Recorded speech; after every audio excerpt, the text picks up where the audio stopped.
திருப்பாடல்கள் 47ஆம் அதிகாரம். மக்களினங்களே, களிப்புடன் கை கொட்டுங்கள், ஆர்ப்பரித்து கடவுளை புகழ்ந்து பாடுங்கள்.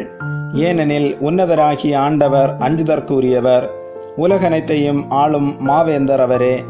வேற்று மக்களை நமக்கு அடிபணிய செய்தவர், அந்நிய நாடுகளை நம் தாள் பணிய வைத்தார். நம் உரிமை சொத்தை அவர் நமக்கு தேர்ந்து அளித்தார். அது அவர் அன்பு கூறும் யாக்கோபின் பெருமையாகும். ஆரவார ஒலியிடையே பவனி செல்கின்றார் கடவுள், எக்காலம் முழங்கிடவே உயரே ஏறுகின்றார் ஆண்டவர். பாடுங்கள், கடவுளுக்கு புகழ் பாடுங்கள், பாடுங்கள், நம் அரசருக்கு புகழ் பாடுங்கள்.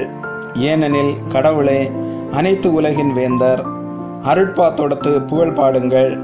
கடவுள் பிற இனத்தார் மீது ஆட்சி செய்கின்றார், அவர் தம் திரு அரியணையில் வீற்றிருக்கின்றார். மக்களினங்களின் தலைவர்கள் ஆபிரகாமின் கடவுளுடைய மக்களோடு ஒன்று கூடுவர். ஏனெனில் மண்ணுலகின் மன்னர் அனைவரும் கடவுளின் குற்றத்திற்கு உட்பட்டவர். கடவுளே அனைத்திற்கும் மேலானவர். ஆமேன்.